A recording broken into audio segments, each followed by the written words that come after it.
All right, it is a super foggy spring day, as you can tell, and I am putt-putting to the Lake Pontchartrain trestle, somewhere up here. I can't even see it. That's my scene right now. But it is up there. I can tell from my map that we're getting pretty close. This is the time of year you catch some really nice trout out here.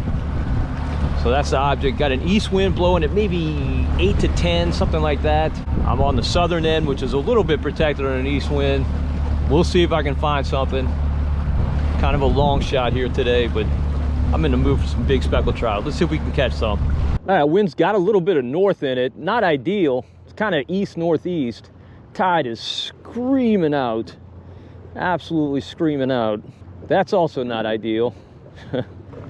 Sometimes the tide is too swift here to even catch fish. Water clarity is not the best. I'm hoping it's clean underneath. But I'm gonna start with this limbo slice on a 3/8 ounce death grip jig head. This is a good color in these conditions with a hard overcast, borderline foggy. Well, it is foggy. It's not borderline foggy, it's foggy. This is just about as rough as I can fish this place.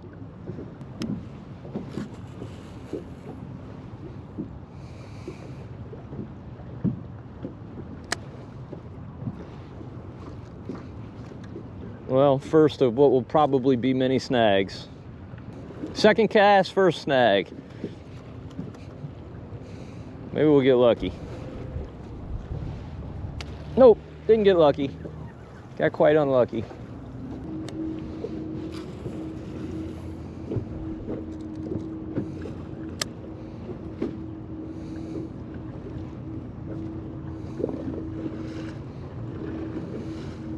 Oh, there's a fish. There's a fish. That was, oh, come on, he came off. That was a great hit. Well, that's a good sign.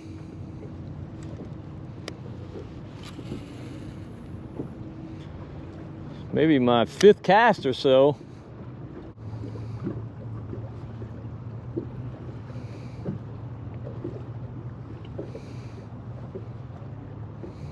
Oh, another hit. All right, all right, all right. Did not get him, but that was another great hit.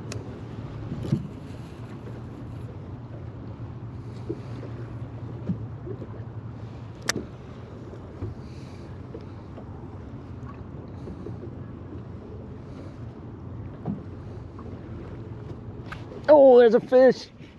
All right. That's a good trout. That's a good one. No, it's a flounder. Look at that.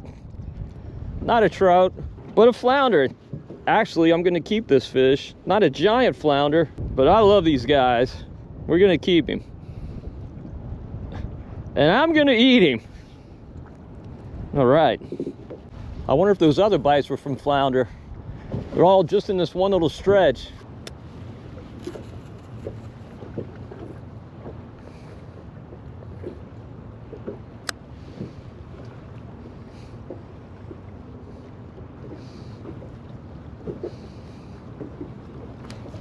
Oh, there's one. There's one. Oh, goodness, that's something big.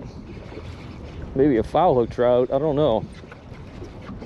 Oh, I don't know what that was. Oh, I know what it was. I know what it was. A catfish. Look at the slime on the line. It was a big one.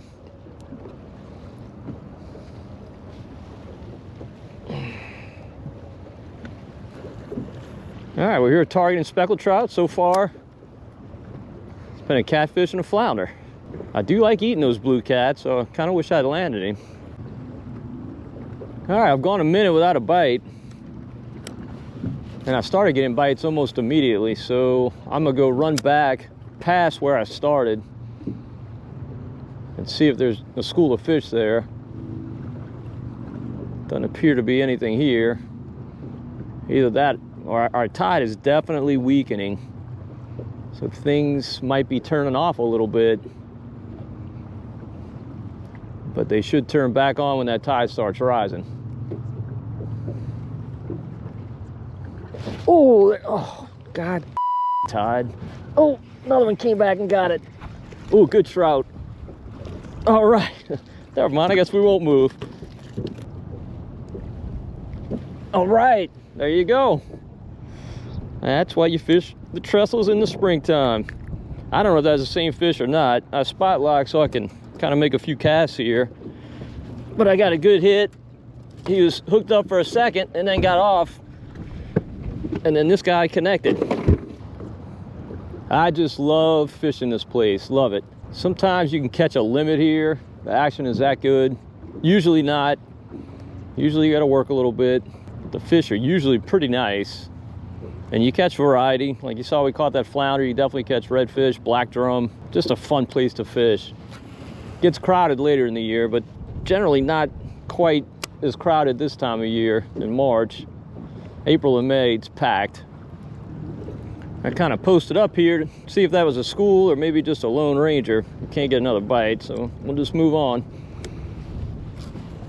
Keep covering water. Now, part of putting the puzzle together out here is figuring out the cadence, and it's different every time. You got to find out how fast the fish want this bait. I've had trips out here where literally the only way you can catch them is a straight retrieve. I've tried that a little bit today and haven't gotten a bite on it. I'm hopping it pretty vigorously today. And that seems to be what the fish want, what they're keyed in on. Of course, after every series of hops, I kind of let it settle back down to the bottom. If you get too aggressive, you get the bait up off the bottom and out of the strike zone.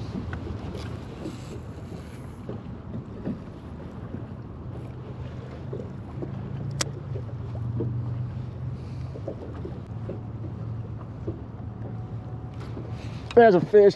That was just a subtle tick. I didn't get a good hook set. Hopefully we get him. Definitely a trout. Yep. Oh, nice trout. Real good. Real good fish. Man, what a subtle bite. What a subtle bite. Look at this guy. Big fatty. It's a good fish. About an 18-inch fish. Well, we're gonna eat him. Yeah, that was one of those times where this tournament concept, this rod that I absolutely love, that delivered that fish for me. I probably would not have gotten that fish on a cheaper rod. I've gotten some good bites today, but that was not one. That was just super subtle. Water temp, in case you're wondering, is 62.9. These fish are fairly aggressive, but they'll get more aggressive in the coming weeks for sure as that water temp climbs. All right, I came back north of where I started, trying to see if I can get in that stretch that had a few fish. The trestle doesn't seem to be loaded like it will be later in the year, but there's a few fish here, definitely enough to keep me entertained for sure. The good thing about fishing here in March is these fish haven't been pounded. Phew, that was a little something. These fish haven't been pounded yet. So this is when you could really catch a nice one. Not that you couldn't later in the year, you certainly could. But I think your chances are a lot better now. And why does Lake Pontchartrain have such a high percentage of big trout relative to so many other areas in Louisiana? I don't know. I don't know the answer. Of course, the lake doesn't have the big trout that it once had, not even close, but no place does. We've had a lean few years in South Louisiana when it comes to big trout, for sure. Really, trout fishing in general just isn't close to what it once was. I think the pendulum will swing back to some degree. We don't have the habitat we used to have, that's for sure, not even close. That's a big contributing factor. But there are others as well. I really feel like last year's spawn was phenomenal. Super warm, super dry. All the ingredients you want. So you would hope we'd see a whole lot of undersized and barely legal fish this year. That's my expectation. You know, it's gonna take a while for that year class to get to what you'd call trophy size. Some will get that big within 3 years, most it'll take 4 or 5 years. And to me, a trophy fish now in Louisiana is a 5-pounder. 5 pound plus, that's a trophy fish here. Used to be 8 pounds plus, but not anymore. Now, if you come out here and fish, be sure and work your bait all the way back to the boat. Many trips out here. We've caught fish way out off the trestle. You might get a bite or two up close, but most of them are out. Now today I have not gotten a bite out. They've all been up close. But that can even change within a trip. All of a sudden you start catching them out, or all of a sudden you don't catch any out and they're all up close. You just never really know. Really wouldn't mind catching another flounder. Those things can get really thick out here. And obviously, one of my favorite fish to eat. Just love them. My buddy Justin Bowles came out here a couple weeks ago. He needed to run his boat. So came to the trestle, make a few casts. Ended up catching 5 flounder. Caught no trout, 5 flounder. Didn't fish very long. And they were all really nice. Sent me pictures of them. Really good fish. The flounder move out of the lake in the fall. And they stop here on their way out, and they move back in the spring. Stop here on their way back in. Now I brought my camp stove, so what I'm probably gonna do, once this tide quits, which it looks like it's getting pretty close to quitting, I'm gonna go run somewhere, see if I can get out on a bank and cook up those fish. Take a midday siesta. Haven't been fishing all that long, but might as well ride out that dead tide, eating some lunch. I didn't bring any protein, so I was counting on catching fish, but I am gonna make some fish tacos. I'm gonna show you how to do that. I'm definitely getting hungry. Oh, shoot. That was a good hit. Got a rod wrap. For some reason, that sun poking out seems to be calming the seas a little bit. Well, let me rephrase that. It's calming the wind. Seas are still high, but they should settle. Wind's not blowing like it was. Which is fine with me. Fishing in conditions like this will definitely wear you out. Your body's constantly adjusting, trying to keep your balance. By the time you get home, you're exhausted. All right, our tide has completely died. So not surprisingly, our bites have gone from occasional to absolutely never. So as I mentioned, I'm gonna take that midday siesta. I'm gonna go run to the Irish Bayou area and go see if there's some place I can get off onto the land and cook up these fish. Hopefully by the time we're done with all that, this tide will have picked up again. Of course, then it'll be coming in. I'll probably go and fish the other side of the track. But there's definitely some fish around here.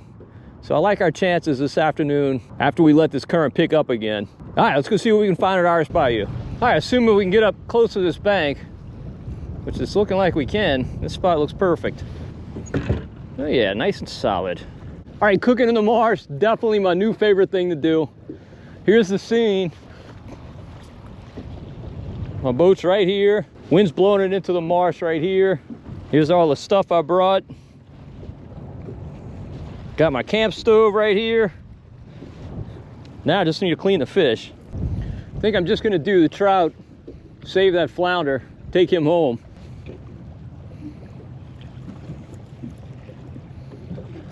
All right, that's it. Doesn't take long to clean 2 fish at all. All right, now it's time to get our pan going. If you saw the last time I did this, you know this thing heats up really quickly. So it's not gonna take this pan very long to get ready. All right, I brought the tallow. That's what I'm gonna sear these fish in, but I'm gonna make fish tacos. I brought some slaw that I made yesterday. I'll cut away back to my house to show you how I made that slaw.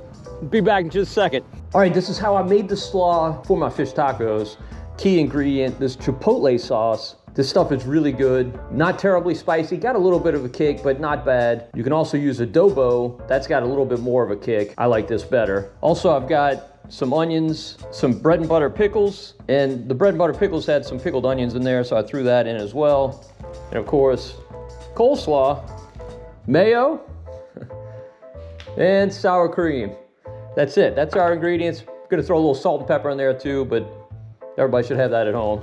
Just open our bag of coleslaw, dump that into the bowl, put in our pickles and onions. Now the mayo, I don't know how much, a little more than that. What's that, maybe a half cup? About a half cup, I guess. We'll go with our sour cream. Just gonna squeeze some of this in there till it feels right. Probably a half cup of that as well. Let me go ahead and drain this little bag. It was close to empty anyway. I'd say we got about a half cup in there. And then we're gonna put about half a can to start of this chipotle sauce. That feels about right. We're gonna mix all that up. A little salt and pepper. All right, that's how it looks. Now let's see how it tastes. Perfect. Can't wait to eat this with my fish tacos. Gotta rinse these fillets in the lake water. And I just realized something I forgot. Plates. I forgot a plate. What can I use? I'll just go ahead and put the fillets right here in my storage bin. When you're camp cooking, you make do. All right, salt and pepper. I am absolutely starving. Cannot wait to eat. And as you know, if you see me do these previous videos, everything tastes better out here. It just does. All right, looks like our pan is ready. It is smoking. Go ahead and put some tallow in there.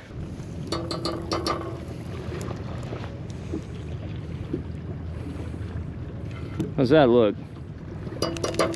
It's gonna be good, I promise. It is gonna be good. Definitely leaning a little bit. Whew! Hot pan, certainly a key.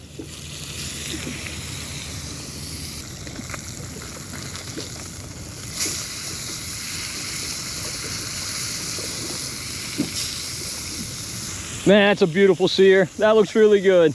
Out here, you have to improvise, particularly when you forget something important like plates. So I'm gonna use that towel, put the fish on once they're done, and they're close to done.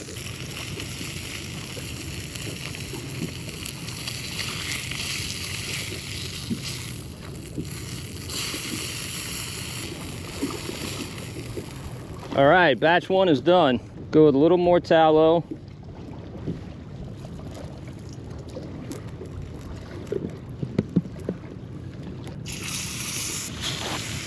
If you didn't see the video the last time I did this camp stove is 15,000 BTUs. Pretty intense. I've got a link in the video description if you want to check out the details on it. This is only the second time I've used it so far, very happy with it.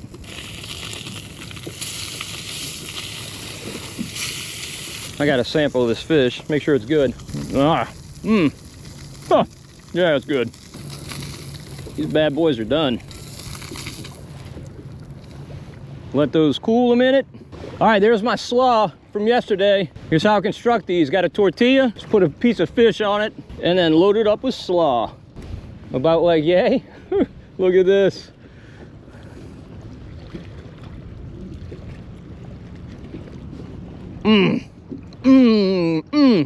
So freaking good. There are other boats fishing the trestle. They're probably eating bologna sandwiches. This took almost no time, and we're eating like kings. And I gotta say, this is the first time I've made this slaw with the pickles and onions. It adds so much. The sweetness of both the pickles, you know, it's bread and butter pickles, and the onions is a nice balance to the heat of that chipotle sauce. This is just so good. I can't tell you how good this is. If you went to a fine dining restaurant and got this, you'd want to shake the chef's hand. It's that good. All right, that was absolutely delicious. Can't tell you how good that was. Now we're back on the trestle, and as you can tell, we're on the other side. I can't tell what this tide's doing. It looks like it's not doing a whole lot. That whole lunch segment didn't take very long at all. So I don't think this tide is fully switched yet. It just looks completely dead, completely dead. There is a good tide range today, and the wind's out of the northeast, so you know once it switches, it's gonna rise really, really quickly. Probably too quickly, but it's not yet. I'm gonna hit a few pilings on this side. I might cross back to the other side. I know there are some fish on the other side, and since this tide is not very inspired, I don't see why they would have come to this side yet.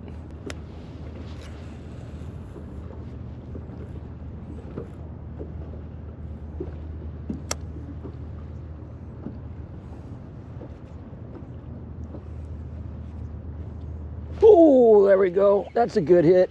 Well, at least some on this side. That was a good hit. Maybe my second or third cast over here. Ooh, that's a good fish, man. Hopefully stays hooked up. Yeah, it's a good trout. That's a real good, oh, it's a redfish, that's why. It's a real good redfish. All right, it's a keeper too. A real good trout is a redfish, about an 18-incher.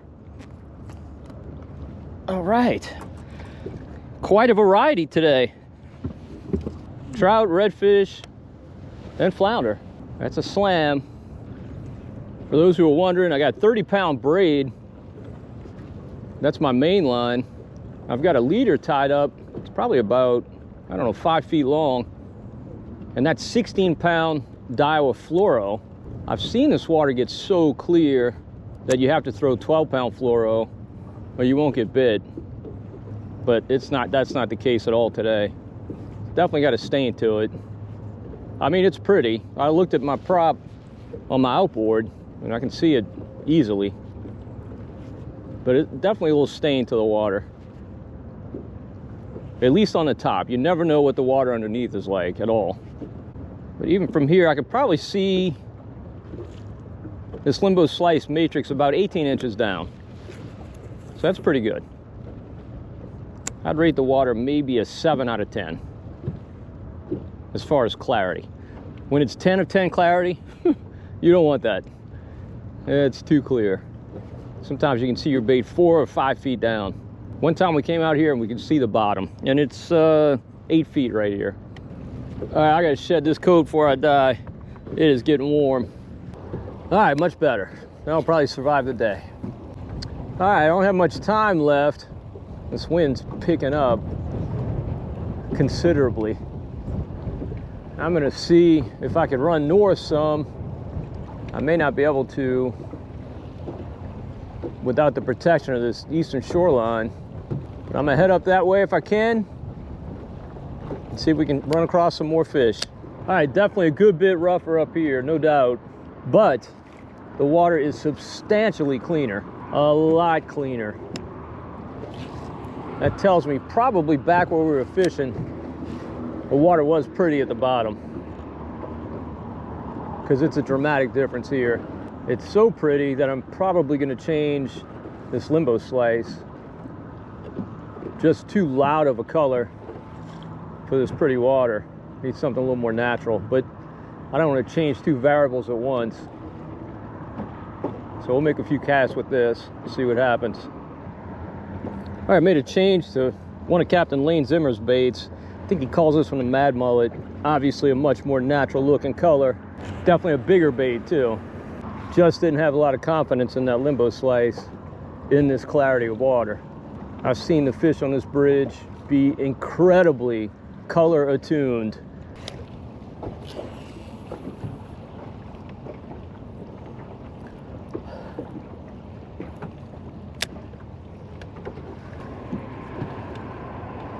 There's a fish. There we go. Doesn't feel very big. Oh, flounder. Another flounder. Also not a giant, but we're gonna keep him. Well, sometimes tides just don't make any sense, and today is one of those days. We got this hard east wind. Tide should be screaming in, and it just won't do anything. It's crazy low, very low, so you'd think that would make it more inclined to rise, but it's just dead. I really feel like there are some fish here, but they're just not inspired to eat with this tide being dead. And unfortunately, I can't wait them out any longer. The clock has caught up with me, so I gotta head out. Definitely glad I came out here. I think it would have been an epic day with some water moving. Wish I'd come earlier for sure. But I will definitely be back. Trestle run should be a good one this year. And hopefully next time when I come, the water actually moves. That's gonna be it for today. Hopefully you enjoyed the video. If you did, please give it a thumbs up. Also subscribe to the Marshman Masson channel on YouTube. You can do that by clicking that button right there. Also, here's 2 videos YouTube thinks you'll like. Check those out. And until next time, if we don't see you in the marsh or Lake Pontchartrain or who knows where, we'll see you right here on Marshman Masson.